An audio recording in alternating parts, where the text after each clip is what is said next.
दशरथ देवासुर संग्राम में कैकेयी जी को 2 वचन दे चुके थे और 2 ही क्यों, 3 नहीं, 4 नहीं, 2 ही। दैन कहे मोय 2 ही वरदान, 2 ही वरदान क्यों? एक ही वरदान पर्याप्त होता है भाई, एक ही वरदान पर्याप्त होता है कि मांग लो बस। ये देवता कोई कहता है कि 2 वरदान मांग लो? क्यों भाई, देवता तो ये कहता मांग वर, मिल जाता है। लेकिन यहां ये देवासुर संग्राम में 2 का मामला कैसे आ गया? 2 ही वरदान भूप संथाते, मांगो आज जुड़ावो छाती।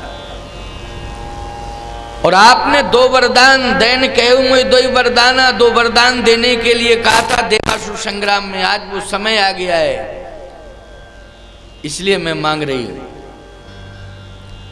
ये 2 वरदान क्या है? एक वरदान ही पर्याप्त होता है। देवासुर संग्राम में कैकेयी जी ने रथ चलाया सारथी बन के। अयोध्या से महाराज दशरथ किसी सारथी को नहीं ले गए थे, कैकेयी जी ही सारथी बन के गए थे। अब कल्पना करिए आप, युद्ध के मैदान में किसी सारथी को, कुशल सारथी को ही तो ले जाया जाएगा कि आप अपनी पत्नी को ले जाएंगे। भले ही कितना अच्छा ड्राइव करना क्यों ना जानती हो आपकी पत्नी, लेकिन जहां झगड़ा झांसा युद्ध आदि होगा वहां नहीं ले जाएंगे उसे। क्यों भाई, चाहे जितना अच्छा गाड़ी चलाना जानती हो, परंतु झगड़ा झांसा जहां हो रहा है, विवाद जहां हो रहा है, वहां पत्नी को आप नहीं ले जाएंगे। ये तो पहले से ही कन्फर्म था कि देवताओं की तरफ से हम युद्ध करने जा रहे हैं और वहां दैत्य जो है आक्रमण करेंगे। ऐसी कंडीशन में कैकेयी जी को ही ले गए। क्यों भाई, ले गए कि नहीं? सोचो जरा, विचार करो। यही है विधाता का विधान। ये सारा विधान वो विधाता ही जोड़ रहा है और बना रहा है। कौशल्या जी को नहीं ले गए साथ में, सुमित्रा जी को नहीं ले गए, किसी और सारथी को नहीं ले गए, केवल कैकेयी को ले गए, वो भी सारथी बना के ले गए।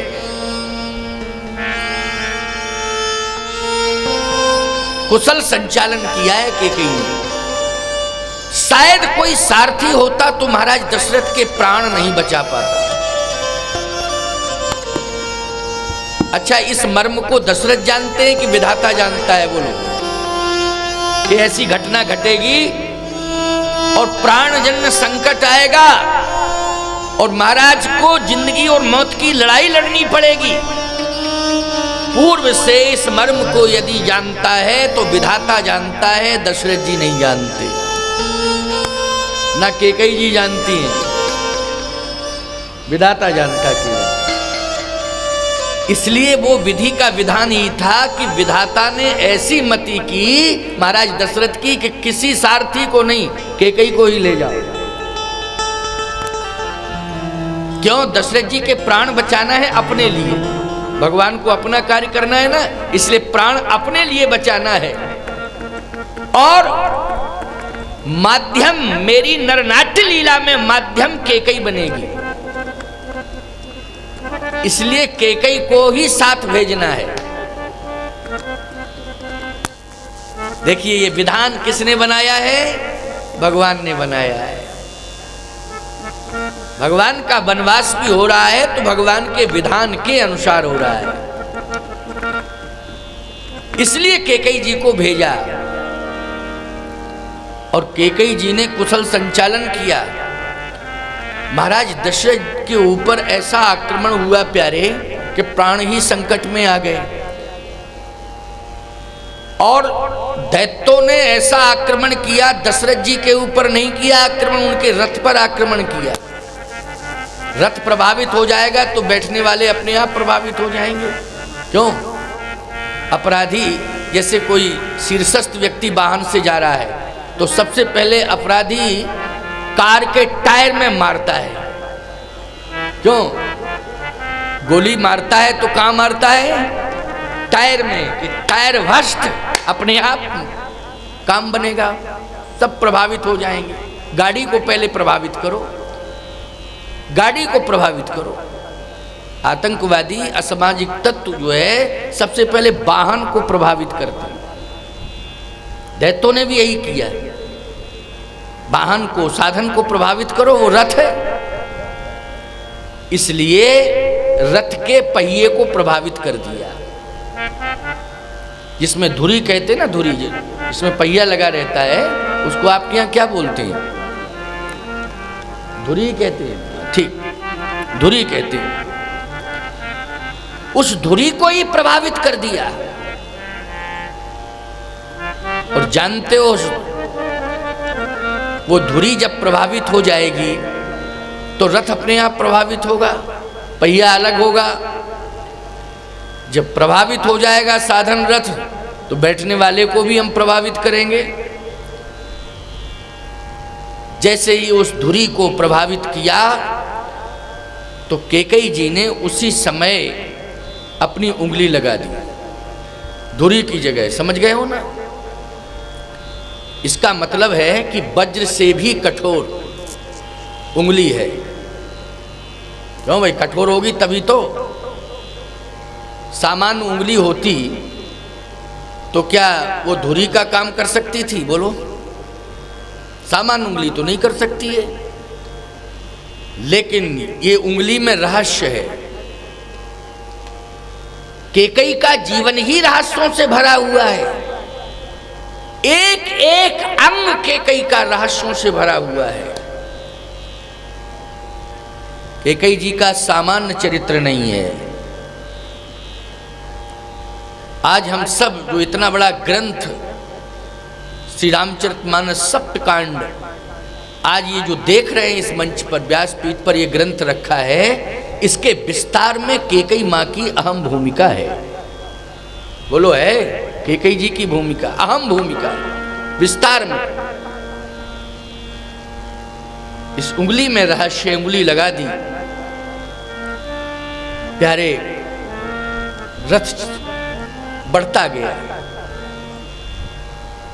एक हाथ से रथ को संभाल रही है और दूसरे हाथ से रथ का संचालन कर रही है। धुरी को संभाल रही है, पहिए को संभाल रही है एक हाथ से, उंगली से, और दूसरे हाथ से रथ का संचालन कर रही है। क्या ये सामान्य सारथी में कला है? अयोध्या के कौन ऐसे सारथी थे जो इस प्रकार से निर्वाह कर ले जाते भैया रथ के संचालन में? लेकिन ये एकमात्र कैकेयी थी, और वो विधाता जानता है इस मर्म। दशरथ जी भी नहीं जानते थे इस बात को, केवल भगवान जानता है। और ऐसा निर्वाह हुआ साहब, ऐसा निर्वाह हुआ कि महाराज श्री दशरथ ने उस दिव्यता को देखा कि एक हाथ से धुरी को संभाल, पहिए को संभाले हुए है, और दूसरे हाथ से रथ का संचालन कर रही है, रथ को संभाल रही है। ऐसा बुद्धि कौशल तो मैंने कभी देखा ही नहीं जीवन में, ना किसी सारथी में मैंने देखा। आज पहली बार देख रहा हूं। इतने प्रसन्न हो गए, इतने प्रसन्न हो गए कि दो विशेषताएं मैंने तेरे जीवन में देखी हैं, इसलिए इन दो के बदले में दो वरदान मांग ला। इसलिए संकेत भी है, सुनहु प्राणपति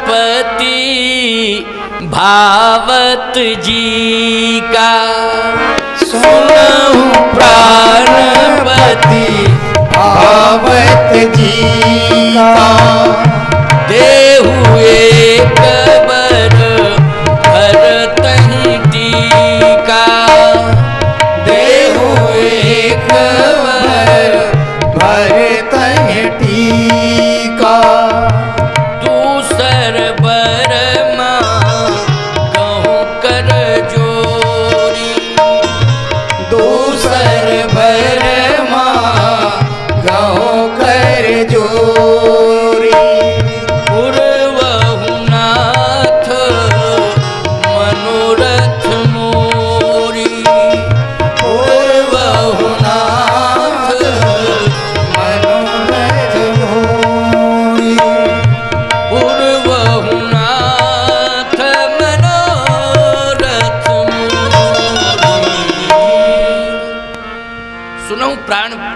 भावत जी का, सुनहु प्राण प्रिय भावत जी का।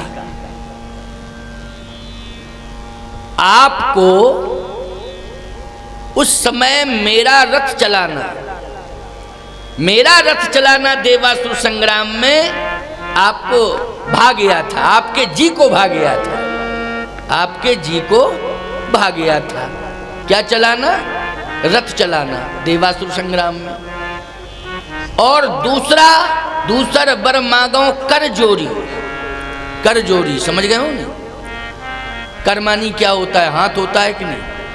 वो हाथ की उंगली का ही तो आश्रय लिया, आधार लिया था। क्यों?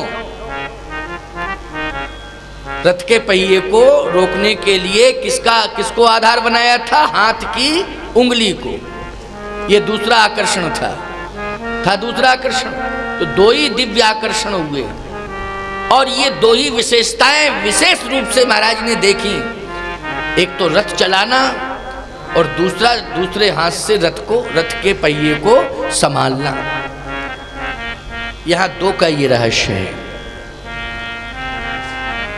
दशरथ जी ने कहा तो देव एक बार भरतें टीका, भरत को तू राजा बनाना चाहती है। हाँ,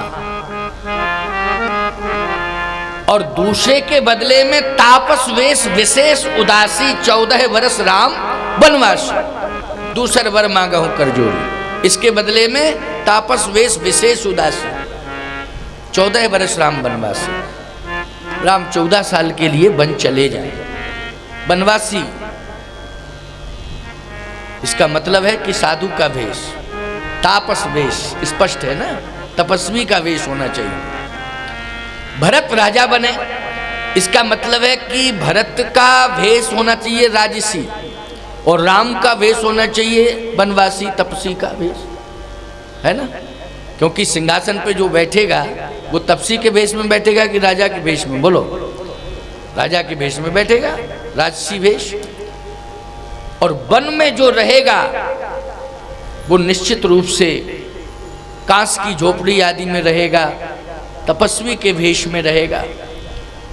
सुनो भरत हम झूठ न कहीं, उदासीन तापस बन रहे। इसलिए मेरा बेटा भरत राजा बने और राम 14 साल के लिए बन जाए। भरत को राज्य और राम को वन। महाराज दशरथ ने कहा कि कैकेयी, भरत से मुझे प्रेम है।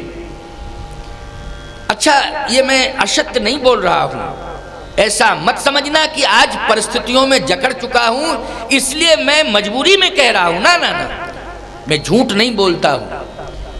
मोरे तो राम भरत दोई आँखी, सत्य कहो कर शंकर साखी। भगवान शंकर को साक्षी करके कह रहा हूं कि राम और भरत में कोई अंतर नहीं है, दोनों को मैं समान रूप से प्रेम करता हूं। अच्छा एक बात बताओ भैया, आंखें दो हैं, दोनों से ही प्रेम समान रूप से कर रहे हो आप कि नहीं? और दोनों की समान रूप से रक्षा करते हो कि नहीं करते हो? जल्दी बोलो। कि एक आंख से ज्यादा प्यार करते हो तो उसको सुरक्षित रखते हो, दूसरी आंख को स्वतंत्र कर दे तो चाहे कोई फोड़ डाले? ऐसा तो है नहीं। क्यों भाई? ऐसा तो है नहीं। दोनों ही आंखों को आप संभालते हैं, सुरक्षित करते हैं, दोनों से समान प्यार है। बोलो है कि नहीं? समान प्रेम है दोनों से। दशरथ जी भी कहते हैं कि राम और भरत मैं दोनों से समान प्रेम करता हूं, सत्य कहो कर शंकर साखी।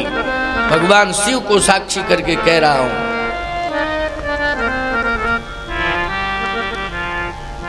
मैं भरत को राजा बना दूंगा, कहीं कोई दिक्कत नहीं, भरत को राजा बना दूंगा, लेकिन राम को वन मत भेज। और राम इतना उदार है कि जब यह समाचार सुनेगा कि मेरा भाई भरत राजा बन रहा है तो सबसे पहले तिलक राम करेगा भरत, सबसे पहले। मुझे विश्वास है, क्योंकि तू जितना राम को चाहती है तुझसे भी ज्यादा राम भरत को चाहता है। जितना तू राम को चाहती है उससे भी ज्यादा राम से अगर प्रेम, जितना राम से प्रेम तू करती है तो उससे भी ज्यादा प्रेम भरत करता है राम से, और राम भरत से करता है।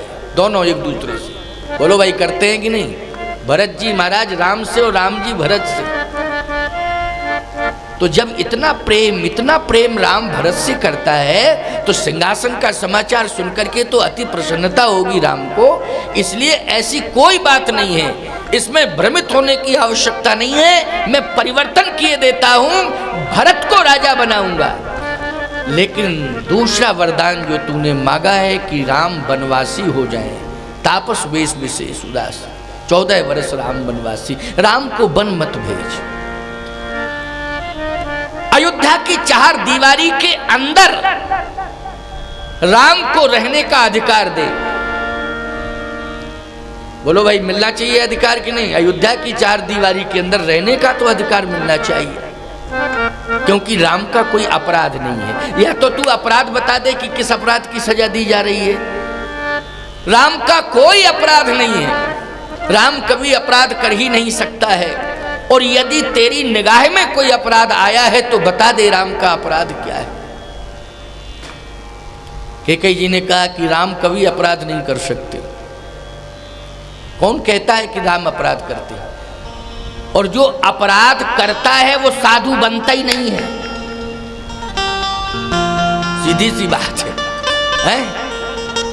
अपराध करने वाला कहां साधु बनेगा? कितना भी कोई प्रयास करे, चाहे आप प्रयास करो चाहे हम प्रयास करें कि साधु बना दें, तो नहीं। हाँ, कहीं अपराधी के ऊपर भगवान की कृपा स्वयं हो जाए तो जरूर वो साधु बन जाता है, ये प्रमाण है। जैसे वाल्मीकि जी, क्यों भाई बन गए साधु कि नहीं? लेकिन हमारी तुम्हारी ताकत नहीं है कि अपराधी को साधु बना दें। राम अपराधी नहीं है, ना अपराध कर सकता है। राम तो स्वभाव से साधु है। किससे साधु है? स्वभाव से साधु है। राम साधु, तुम साधु सयान। राम साधु है। राम की साधुता पर कोई टिप्पणी नहीं हो सकती है, ना अपराध किया है। तो फिर राम को वन क्यों भेज रही है? राम को वन मत भेज, राम को तो रोक ले, राम को अयोध्या में रहने दे। कैकेयी जी ने कहा, महाराज आप ज्ञानी हैं, आप बहुत बड़े पंडित हैं। मतलब इतने बड़े ज्ञानी हैं महाराज श्री दशरथ कि बड़े बड़े पंडित महाराज के ज्ञान के प्रति आकर्षित हैं। आप इतने बड़े ज्ञानी ध्यानी हैं और आपकी इतनी हल्की सोच क्यों हो रही है? दशरथ जी कहते, हल्की सोच तो तेरी है कि तू भरत को राज्य मांग रही है, भरत के लिए राज्य मांग रही है, भरत राजा बन जाए, हल्की सोच तो तेरी है। कैकेयी ने कहा, नहीं, मेरी हल्की सोच नहीं है, सोच आपकी हल्की है। आप राम का विकास चाहते हैं कि राम का प्रकाश? राम के जीवन, राम को आप किससे जोड़ना चाहते? विकास से जोड़ना चाहते कि प्रकाश से? देखो, एक होता है प्रकाश, एक होता है विकास। समझ गए हो कि नहीं? प्रकाश में और विकास में अंतर है। कैकेयी जी ने यही बात कही है, सुनते जाना। व्याख्या अलग तरीके से कर रहा हूं और बड़ी सटीक कर रहा हूं, टिप्पणी के लिए कोई मौका ही नहीं है, क्योंकि सिद्ध हो रहा होगा तो आप टिप्पणी नहीं कर पाएंगे। कैसे करेंगे? राम को आप प्रकाश से जोड़ना चाहते हैं कि विकास से? यदि आप राम को राजा बनाते हैं तो राम विकास से जुड़ जाएगा, और यदि आप राम को वन भेजते हैं तो ये राम अयोध्यापति राम नहीं, अयोध्या का नायक नहीं, पूरे ब्रह्मांड का नायक बन जाएगा, अखिल ब्रह्मांड नायक। ये तब बनेगा राम अखिल ब्रह्मांड नायक। इस राम के अस्तित्व को सारी दुनिया, सारा ब्रह्मांड तब जान पाएगा जब राम वनवासी होगा। भवन में रहकर नहीं। महाराज, आप राम को मानते क्या है? आप ही तो कह रहे थे मेरा राम रघुवंश की मणि है। क्या है? मणि। तो मणि विकास से जुड़ती है कि प्रकाश से? दशरथ जी बोले मणि तो प्रकाश से जुड़ती है। मणि का संबंध किससे है? बोलो भाई। प्रकाश से। अगर मणि को समुद्र में भी आप डाल दें और आप कहीं मणि को समुद्र से निकालें तो कैसे निकलेगी? प्रकाश देते हुए निकलेगी कि नहीं? कि बुझी हुई निकलेगी? बोलो। प्रकाश देते हुए निकलेगी। समुद्र का अपरिमित जल भी उसके अस्तित्व को नष्ट नहीं कर सकता। उसकी जो ओरिजिनलिटी है वो रहेगी। यही तो मणि की विशेषता है। मणि, राम रघुवंश की मणि है, तो मणि को प्रकाश से जोड़ना चाहिए। और मैं भरत का ही नाम क्यों ले रही हूं? मैं लक्ष्मण का भी नाम ले सकती थी। ऐसी बात नहीं है कि लक्ष्मण से, मेरा लक्ष्मण सगा बेटा नहीं है इसलिए मैं लक्ष्मण का नाम नहीं। ना ना ना ना, मैं लक्ष्मण से भी बहुत प्रेम करती हूं, शत्रुघ्न से भी मेरा प्रेम है। आखिर बच्चे तो अपने ही है ना, परिवार के बच्चे, क्या दूसरे बच्चे माने जाएंगे? बोलो भाई। है इसमें क्या ये सब छोटी छोटी बातें कि ये मेरा ये तेरा है? ये नहीं, मेरा तेरा वाला भेद खत्म करो। उदार दृष्टिकोण होना चाहिए नारी का, संकीर्ण दृष्टिकोण नहीं होना चाहिए। ये बात अलग है कि भरत जी महाराज का समर्पण श्री राम के चरणारविंदों में है, संपूर्ण समर्पण श्री राम के चरणारविंदों में है। लेकिन कोख उनको माता कैकेयी की मिली। बोलो, कोख किसकी मिली? कैकेयी की कोख से भरत जुड़ गए हैं। लेकिन सत्य तो यह है कि पूरा का पूरा समर्पण ही राम के चरणारविंदों में है भरत जी का। कैकेयी की कोख माध्यम बन गई है। कैकेयी ये कहती है कि मेरी कोख केवल माध्यम है भरत के लिए, लेकिन भरत का समर्पण तो राम के चरणों में है, केवल मेरी कोख माध्यम बनी है। ये सारी चर्चाएं दशरथ जी से हो रही कोप भवन में, समझ लो।